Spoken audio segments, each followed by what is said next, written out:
ತುಂಬ ನೋವು ಪಟ್ಟಿರ್ತೀರೇನೋ ಅಂತ ಅನ್ಸುತ್ತೆ. ಸಹಜ ಅದು, not for you, for everybody it is ಬಹಳ ಸಹಜ ಅದು. ಸಿನ್ಸ್ ನೀವೇ ಅದನ್ನು ಹೇಳ್ತಾ ಇರೋದ್ರಿಂದ ನಾನು ಕೇಳ್ತಾ ಇದ್ದೀನಿ ಅಷ್ಟೇ. ಸಹಜ ಅಲ್ವಾ? ಈಗ ಒಳ್ಳೆಯವರು ಅಂತ ನೀವೇ ಹೇಳ್ತಾ ಇದ್ರ ಪವಿತ್ರ ಅವರು ಒಳ್ಳೆಯವರು. ಒಳ್ಳೆಯವ್ರ ಜೊತೆ ಇದ್ದಾಗ ಅವ್ರನ್ನ ಕಳ್ಕೊಂಡಾಗ ದೂರ ಆದಾಗ ಸಹಜವಾಗಿ ಮನ್ಸಿಗೆ ನೋವಾಗುತ್ತೆ. ದೂರ ಆದ್ಮೇಲೆ ನಿಮಗೆ ಗೊತ್ತಾಗುತ್ತೆ ಮೇಡಮ್ ಅವ್ರು ಎಷ್ಟು ಒಳ್ಳೆಯವರು ಅಂತ. ಒಂದ್ಸತಿ if you lose something then only you will be able to understand that what I have lost. So ಅದು ನನಗೆ ಆಮೇಲೆ ಗೊತ್ತಾಯಿತು ನಾನು ವಾಟ್ ಐ ಹ್ಯಾವ್ ಲಾಸ್ಟ್ ಅಂತ. ಓಕೆ, ನಿಮ್ಗೆ ಆಮೇಲೆ ರಿಯಲೈಸ್ ಆಯಿತು? ಆಮೇಲೆ ಇತ್ತು, ಪ್ರೀತಿ ಇತ್ತು, but realisation I thought I have done. So you repented, ನಾನು ಇನ್ನೂ ಚೆನ್ನಾಗಿ ಟ್ರೀಟ್ ಮಾಡ್ಬೋದಾಗಿತ್ತು ಅವಳನ್ನ? I'll not say repented, I get regretted. Okay. You very honest sir. ಸತ್ಯ ಹೇಳಬೇಕು, ಯಾರು ಇಷ್ಟು ಪ್ರಾಮಾಣಿಕವಾಗಿ ಇನ್ನೊಬ್ರೆದ್ರು ನಾನು ಹಿಂಗಿದ್ದೀನಪ್ಪ ಅಂತ ಹೇಳ್ಕೊಡೋದಿಲ್ಲ. ಹ್ಯಾಟ್ಸ್ ಟು ಯುವರ್ ಆನೆಸ್ಟಿ ಈ ವಿಚಾರದಲ್ಲಿ ಅಟ್ಲೀಸ್ಟ್. Thank you.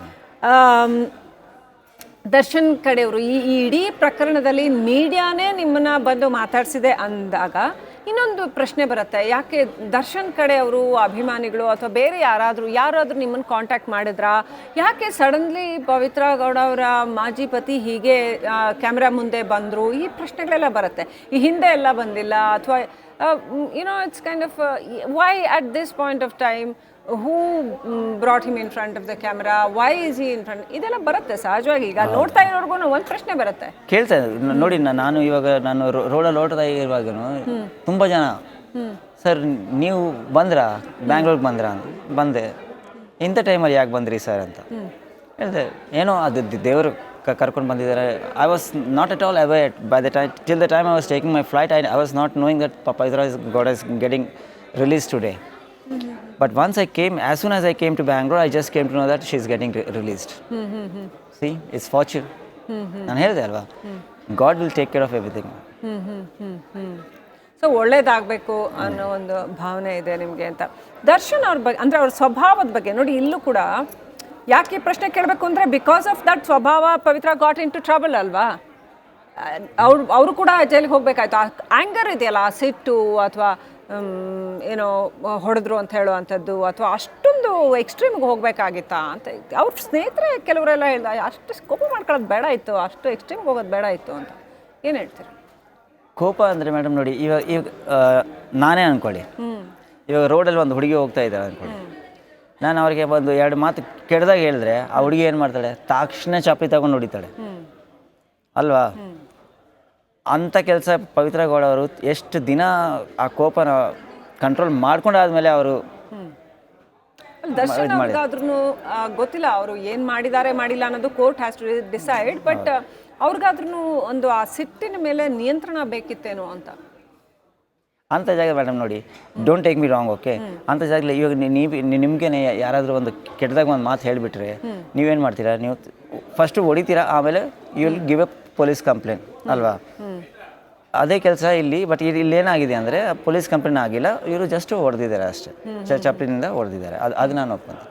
ಸೊ ಪವಿತ್ರ ಗೌಡದಲ್ಲಿ ಇದರಲ್ಲಿ ತಪ್ಪು ಒಂದೇ ಏನಂದರೆ ಅವ್ರು ಪೊಲೀಸ್ ಕಂಪ್ಲೇಂಟ್ ಕೊಟ್ಟಿಲ್ಲ ಅಂತ ಅಷ್ಟೇ. ಅದೊಂದು ತಪ್ಪು. ಬಟ್ ಅದು ಆ ಒಂದು ತಪ್ಪು, ಒಂದು ಪ್ರಾಣ ಹೋಗೋ, ಯಾರಿಗೂ ಇನ್ನೊಬ್ರು ಪ್ರಾಣ ತೆಗೆಯೋ ಹಕ್ಕಿಲ್ಲ ಅಲ್ವಾ ಸರ್? ಗೊತ್ತು ಮೇಡಮ್, ಇನ್ನೊಬ್ರು ಪ್ರಾಣ ತೆಗೆಯೋದು ಅಂತ ಹೇಳೋವಂಥದ್ದು ಹೀನಿಯಸ್ ಕ್ರೈಮ್ ಅದು. ಆಮೇಲೆ ನಿಮ್ಗೆ ಗೊತ್ತಿದೆ ಅಂತ ಅನ್ಕೋತೀನಿ, ರೇಣುಕಾಸ್ವಾಮಿನ ಕರ್ಕೊಂಡು ಬಂದು ಒಂದು ಕ್ಷಣದಲ್ಲಿ ಆಗಿರೋ ಘಟನೆ ಅಲ್ಲ ಇದೆಲ್ಲ. ಆತನನ್ನು ಗಂಟೆಗಟ್ಟಲೆ ದಿನಗಟ್ಟಲೆ ಆ ಪಟ್ಟಣಗೆರೆ ಶೆಡ್ಡಲ್ಲಿ ಕರ್ಕೊಂಬಂದು ಕೂರಿಸಿ ಚಿತ್ರಹಿಂಸೆ ಕೊಟ್ಟು ಊಟ ನೀರು ಕೊಡದೆ ತುಂಬ ಹೊಡೆದು ಸಾಯಿಸಿರುವಂಥದ್ದು. ಅದು I have no comments on this ma'am. ಯಾಕಂದರೆ ನಾನು ನೋಡಿಲ್ಲ, ನಾನು ಹೇಳೋಕ್ಕೂ ಆಗಲ್ಲ. ನೀವು ಪವಿತ್ರ ಗೌಡ ಅವ್ರಿಗೆ ತುಂಬ ತಾಳ್ಮೆ ಇದೆ ಅಂತ ಹೇಳಿದ್ರಿ, ಬಟ್ ಇದೆಲ್ಲ ಪೇಷನ್ಸ್ ಇದೆ ಅಂತ ಹೇಳಿದ್ರಿ. ಇದೆಲ್ಲ ಆಗ್ತಾ ಇರೋವಾಗ ಲೈಕ್ ಯಾರಿಗಾದ್ರೂ ಈಗ ಸಾಮಾನ್ಯವಾಗಿ ಹೆಣ್ಮಕ್ಳಿಗೆ ಒಂದು ಸೆನ್ಸ್ ಬರುತ್ತೆ, ನೋ ಅವ್ರು ತಡಿತಾರೆ. ಯೂಶ್ವಲಿ ಜೊತೆಗಿರೋರ್ನ ತಡಿತಾರೆ, ಹೇ ಬೇಡಪ್ಪ ಬಿಡು ಆಯ್ತು ಹೋಗ್ಲಿ ಬಿಡು ಅತ್ಲಾಗೆ ಅಂತ ಹೇಳ್ತಾರೆ. ಲಾಸ್ಟ್ ಮೊಮೆಂಟ್ವರೆಗೂ ಅವರು ಅಲ್ಲಿ ಇದ್ದರೂ ಅವ್ರಿಗೆ ಗೊತ್ತಾಗ್ತಾ ಇತ್ತಿದೆಲ್ಲ ಅಂತ ಹೇಳ್ತಾ ಇದ್ರು, ಸುದ್ದಿಗಳಿದ್ವು. ತಡಿಲಿಲ್ಲ ಯಾಕೆ ಅಂತ.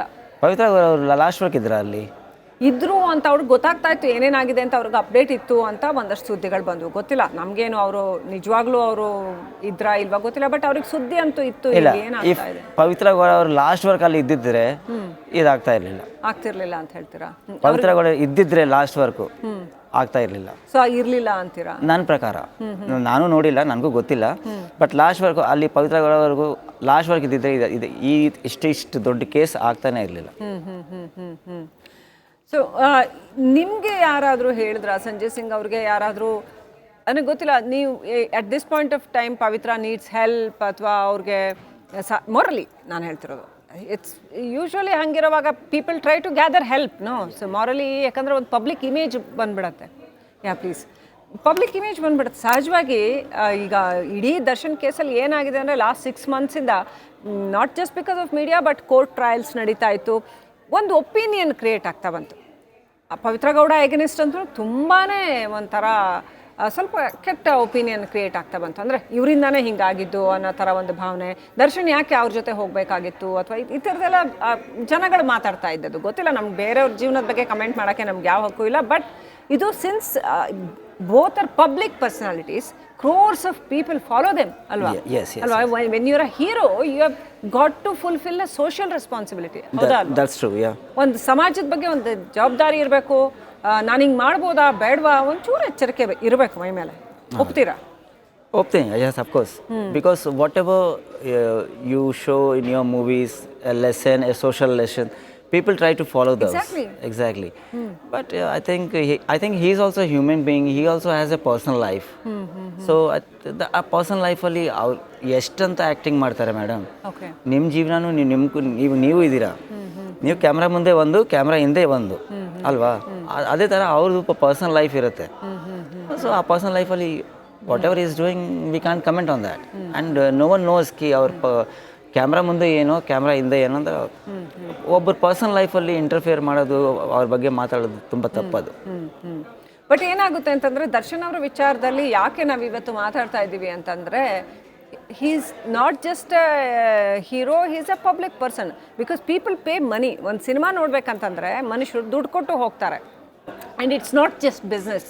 ಸುಮ್ಮನೆ ನೀವು ನಾನು ಸಿನಿಮಾ ಮಾಡಿದ್ರೆ ನೀವು ದುಡ್ಡು ಕೊಟ್ಟು ನೋಡ್ತೀವಿ. It's not just that. We have got to fulfil a social responsibility. Exactly. And ಜನಗಳ ಅಭಿಮಾನ ಅನ್ನೋದಿದೆಯಲ್ಲ, ಅದು ಸುಮ್ಮನೆ ಅಲ್ಲ. It carries lot of weightage. Do you agree? Yes. So ಅದನ್ನು ರೆಸ್ಪೆಕ್ಟ್ ಮಾಡಬೇಕಲ್ವಾ?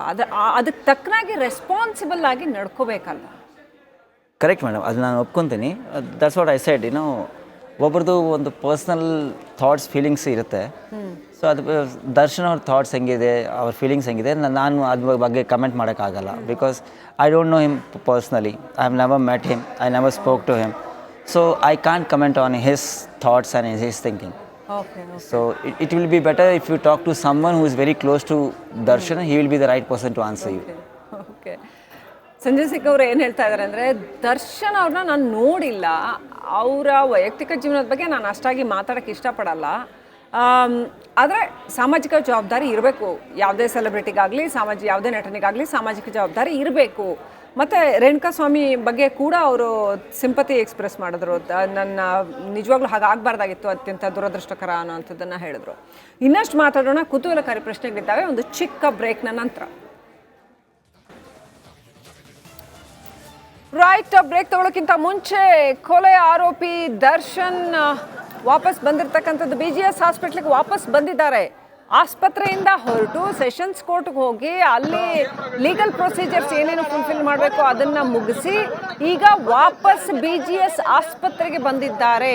ಬಹುಶಃ ಅಲ್ಲಿ ಮೆಡಿಕಲ್ ರಿಪೋರ್ಟ್ಸ್ ಕಲೆಕ್ಟ್ ಮಾಡ್ಕೊಳ್ಳೋಕೆ ಏನಾದರೂ ಇರಬಹುದು, ಗೊತ್ತಿಲ್ಲ. ಅಲ್ಲಿ ಏನು ಪ್ರೊಸೀಜರ್ ಮುಗಿಸ್ಬೇಕು ಗೊತ್ತಿಲ್ಲ. ವಾಪಸ್ BGS ಆಸ್ಪತ್ರೆಗೆ ಬಂದಿದ್ದಾರೆ.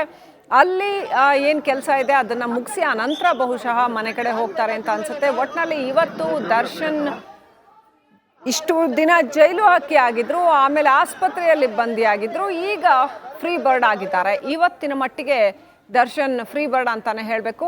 ಜಾಮೀನಿನ ಮೇಲೆ ಅಂತೂ ಇಂತೂ ದರ್ಶನ್ ಹೊರ ಬಂದಿದ್ದಾರೆ. ಸೊ ನೋಡ್ತಾ ಇದ್ದೀವಿ, ದರ್ಶನ್ ಹೊರಗಡೆ ಬಂದಿದ್ದಾರೆ. ಅವರು ವಾಪಸ್ BGS ಹಾಸ್ಪಿಟ್ಲಿಗೆ ಬಂದಿದ್ದಾರೆ. ಅಲ್ಲಿ ರಿಪೋರ್ಟ್ಸ್ ಕಲೆಕ್ಟ್ ಮಾಡ್ಕೊಳ್ಳೋದಿರುತ್ತೆ ಅಥವಾ ಬೇರೆ ಇನ್ನೇನು ಪೇಪರ್ಸ್ ವರ್ಕ್ ಇರುತ್ತೆ, ಸಿಗ್ನೇಚರ್ಸ್ ಇರುತ್ತೆ, ಅಥವಾ ಬಿಲ್ ಪೇಯಿಂಗ್ ಏನೇನಿರುತ್ತೆ ಗೊತ್ತಿಲ್ಲ, ಬೇಕಾದಷ್ಟು ಕೆಲಸಗಳು ಇರಬಹುದು. ಇನ್ಕ್ಲೂಡಿಂಗ್ ಅಲ್ಲಿ ಏನಾದರೂ ಕಾನೂನಿಗೆ ಸಂಬಂಧಪಟ್ಟ ಪ್ರಕ್ರಿಯೆ ಏನಾದರೂ ಇದೆಯಾ ಅನ್ನೋದನ್ನು ಇನ್ನಷ್ಟು ಅಪ್ಡೇಟ್ ಬರಬೇಕಾಗಿದೆ. ಒಟ್ಟಿನಲ್ಲಿ ಈ ಕ್ಷಣದಲ್ಲಿ ಸಂಜೆ 5 ಗಂಟೆ ಸಮಯ ಆಗಿದೆ ವೀಕ್ಷಕರೇ. ಇವತ್ತು ಅವರಿಗೆ ಬೇಲ್ ದೊರೆತು 3 ದಿನಗಳಾಗಿದೆ. ಆದರೂ ಕೂಡ ಇವತ್ತು ಈಗ ಅವರು BGS